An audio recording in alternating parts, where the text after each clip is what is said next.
Magandang hapon sa inyo o gabi sa inyo ang pangamabuhay. Masunod, parang sa inyo, hindi alam at tumaalala nyo ang panahon ng tatay ko. Isa po ako sa naging trabaho. At alam mo yung pagmamahal natin sa mga chairman na naging alcalde ng mga. Ako ang kauna-unahan tumakong alcalde ng chairman pagkatapos. Ayaw yun. Pero mga kasama, gusto ko naman alam nyo. Parang nakita ko lahat ng mga alcalde naman. Dahil tatay ko, alcalde. Ngayon, hindi ako paano. Pero, kaya dapat balik natin sa lusugan natin. Marami ko man nakakala mga ginawa namin. Naalala ko anong panahon na pag ang bata pumasok sa eskwelahan, bibigas. Naalala niya, ako po gumawa nito. Naalala niya yung board ngayon natin. Ano ba? Ang masasabi ko po, kung mayroong tumaba dito sa mga programa namin, wala akong iba. Hindi siya na yun. Kaya parang natin siya. Kaya mga kasama, simpleng-simple lang po ang ginawagan na ako, ang desisyon ko. Unang mahal ko sa Manila. Pangalawa, nagtrabaho ang kanito. Kaya sana po huwag yung iiwan ng tulungan natin. Maraming salamat. Salamat dito para pagkalunan Mr. Ali Atienza.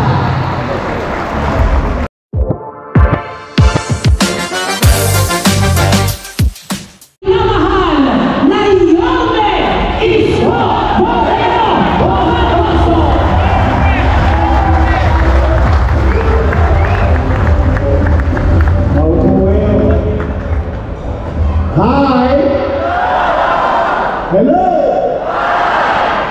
Salamat sa Diyos na sa iyong nakarating.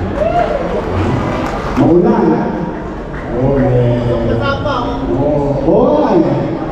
Ako, mag-iingat kayo mga pag-uwi. Pero, I am grateful to each and every one of you. Pinagpapasalamat ko na dinigin niyo yung invitation ko. Maraming salamat sa bawat. Nabusog pa kayo? Okay naman. Pagpapasensyahan nyo na, piyahit-piyahit lang tayo. Pero importante, magkasama-sama tayo ngayong araw na ito. At ako naman ay kung nag-issue ako, nag-issue rin kayo.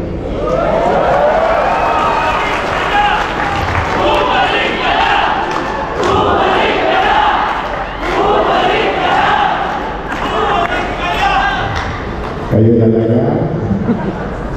Hindi. Alam nyo, napakahirap na sitwasyon dito. Sa totoo lang, mahal ko ang mga nakulong. Alam nyo, yung lalo na, yung mga laban natin sa Niga, maraming beses. Partikular, si Boss Kano, sumalangit tawakan. Napakalaki po ng utang na loob ko kay Danny Lacuna. Kaya naman, sa maliit kong kaparaanan, pinilit kong lingunin. Kasi ang utang na loob, walang kapayaran. Habang buhay yun. Salamat naman sa inyo. Salamat sa mga kagabatang Manila. Kahit pa paano naman si Suro, si Dennis Lacuna, Philip Lacuna, Lay Lacuna, si Fox Pana, at si Ate Hani. Siguro naman nasa ayos na sila.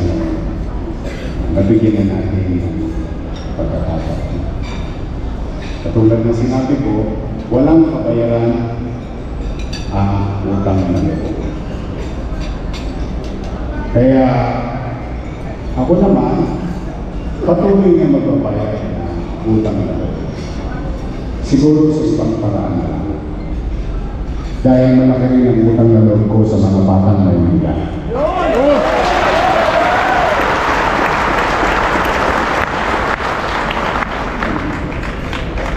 Kaya siguro naman hindi masama na limunin ko din kayo. Ako naman babayad pa rin. Pero siguro on some other aspect, no, sa ibang pananalang. Kasi ayoko naman magpretend ng kawali o magpinipilihan sa panawagan ng taong bayan. Napambol na nga ako. Ninanais ko lang naman maglingkod din sa buong Pilipinas kung ano ang ginawa sa Maynila, kayang gawin sa buong bansa.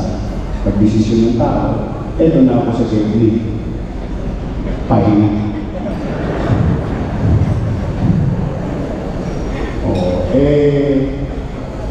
Itong usapan na ito, hindi na ito tungkol sa amin. Tungkol na ito sa taong bayan. Siguro hindi mo masama na kayo naman ang balilang ko.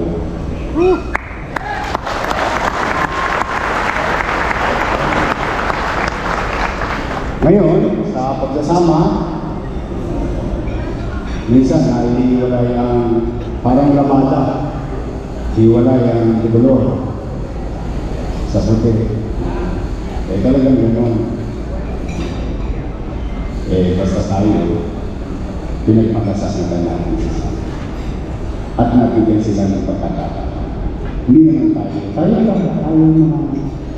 Bakit nung binigyan nila natin sila ng pagkakataon? Ngayon, hayaan na lang natin ang taong bayan ang mag-desisyon pagdating na.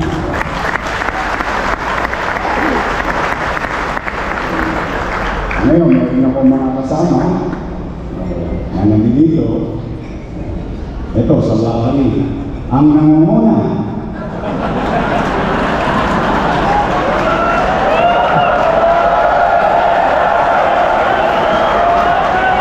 Edward Pan. Nangunguna yan.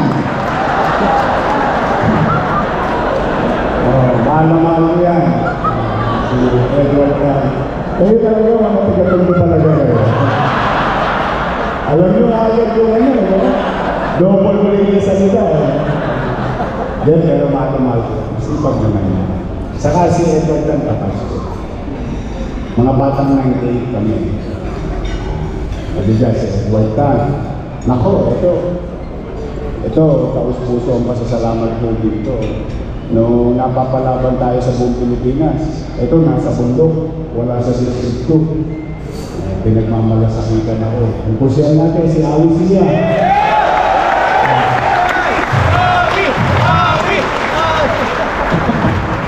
Ayan, kasama natin. Tapos, nandiyan din si Robby O. Ayan, si Robby. Ayan, may kalaban na si Awi sa paramihan ng tato. Ayan si Robby O. Siyempre, lalo na ngayon mga taga-district 2, malapit na malapit sa inyo si Antepa. Nandito yung apo niya, si Nico Evangelista. At ang ating dating kasama, yung tatay niya, kasama ko, kabats ko. Noong 1910, anak ni Gani Barona. Kasi Ivan, makakasama rin natin si Ivan Barona. Wala lang lang, kararating lang. Bangag pa sa Suya. Pero makakasama rin natin yun. At siyempre, si Kevin Miranda.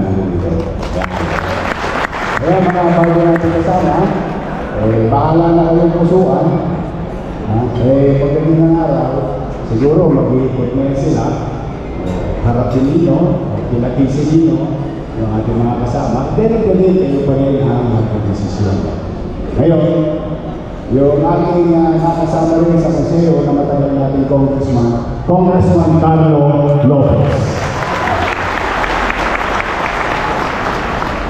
At ito naman, guwapo. Guwapo to. Tall, white and handsome. Hindi dark, but white. Matagal na rin ito ang naglikod sa konseo. Ang ating kasama si Ali Atienza.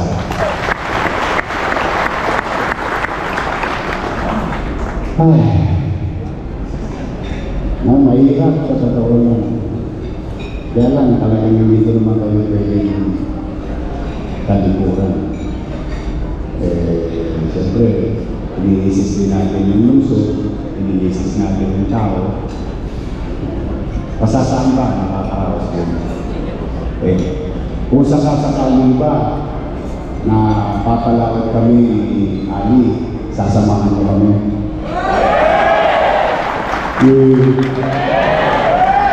Talaga? Thank you. Yawa ang Diyos. Daragin ang araw nito. Pero ngayong araw nito, gusto ko lang makasama-sama tayo. Papasalamat ka ako kahit hinahambalos ko ng bagyo. Nagpunta pa rin kayo. I miss you too. But, meron lang ako mga pakiusap. Ipakikisuyo ko lang. Una, makipagtulungan kayo sa kasalukuyang administrasyon. Di ba, may programa. Ikabubuti ng nasasakipan ninyo, suportahan ninyo. Kasi kapakinabangan naman yun ng Batang Maynila. Di ho ba? Okay kayo sa inyo? Kaya yung darating na panahon, ang importante yung panahon na yun na kailangan maasasasulat yung mga nasasakupan. Galing talaga. Pangalawa, ito naman yung pangyayari pinag-iusan ko, taong bayan. Ibig sabihin, pahalagaan pa rin natin yung taong bayan na nasasakupan ng mga barangay. Yung pangalawang pakiusap ko, ito personal. Sa akin naman ito, kung mapapagbigyan nyo naman ito, pakisuyo lang.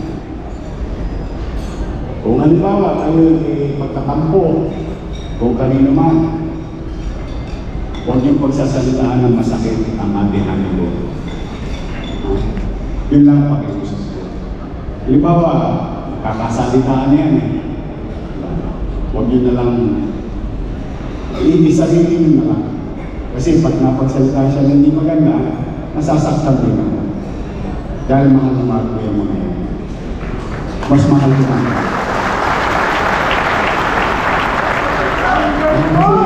Tao naman talaga ang pinag-uusapan natin yung tao. Yun lang naman yung personal kong pakiusap. Ngayon, uuwi kayo ngayon. Ito naman ang tagubilin ko. Pag uwi ninyo, taas ang mga kamay ng mga senior citizen. Mga may asin pa.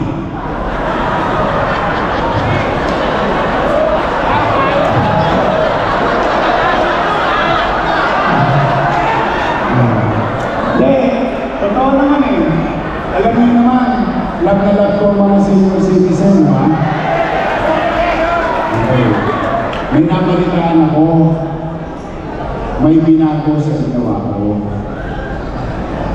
Nung araw, tama ba nabalitaan ko?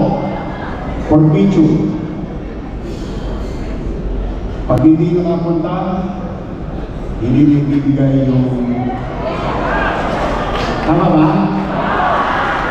Pangalawa na nagkita ko, pag may sakit, nasa ospital, hindi na rin nabibigay. Pag hindi niya putante, hindi na rin kasama. Tama ba? Totoo ba yun? Pag nagbakasyon, nagka-play out, wala, hindi na rin mabibigay. Totoo ba yun? Noong araw, ayun yung matanong ko. Kasi kayo yung siguro ko lalo na parang ngayon. Noong araw, ang polisya ko, walang mahirap, walang middle class, walang mayaman. Walang may sakit, may importante, puputante. Lahat ng mga matatanda sa lungsod ng Maynila may allowance. Tama ba? Tapos nangyari, halimbawa, wala yung senior. Wala yung senior. Nagbakasyon, 5 buwan. Nagkabigayan ng 6 buwan. Dumating ngayon. Yung bigayan, wala yung senior. Di ba retroactive? Nakukuha ng mga senior ng araw. Para lang nag-iimpok. Tama ba? Ito ang kagumili ko sa inyo. Pag uwi ninyo sa inyo mga barangay, sabihan niyo yung mga senior citizen, may awa nyo someday, pag nandun na tayo, ibabalik ko yung dating luma.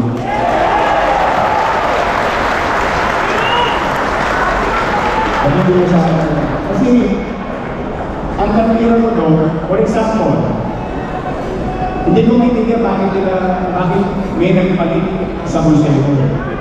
Hindi ko alam ba't nila pinalitan yung batas. Unang-una, kwentado naman na yung senior. Tapos i-multiply mo naman yung 500. So, nandiyan yung pera, nandiyan yung budget. Pag hindi nakuha, babalik ka sa kaban. Tama ba? Lalo na kayo, nagpa-budget kayo, alam yung ibig ko sabihin. Pag hindi na-tosgas, lele pa lang yan sa kaban.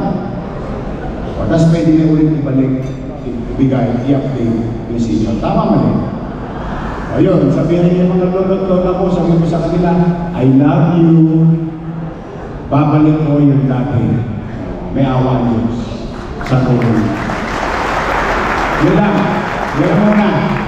Kasi naawa ko kasi saan ako pumunta, nakikiusap yung, what do you call this? Yung mga senior. Saka wala nang schedule sa health center, huwag kayong pag-alala. Hindi lang na. Wala na po. Kirahin nyo, katulad dati. 1-2 sawa.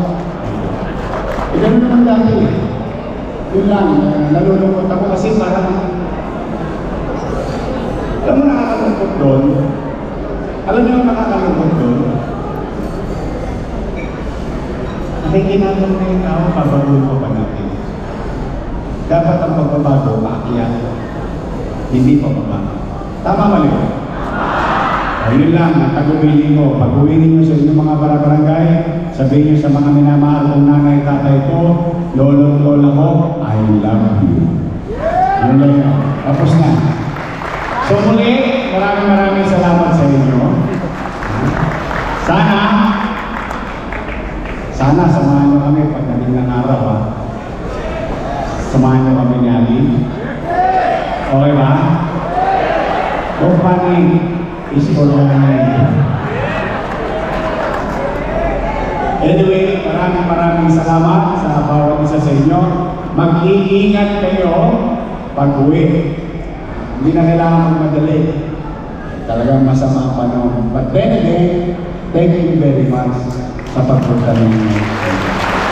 I will see you soon. Dinidinig ko ang sigaw ninyo. Dinidinig ko ang kaibigan ninyo. Mahal ko kayo, mga batang kami. Magandang gabi. Pagpalain nawa kayo ng buong may kapal. Manila!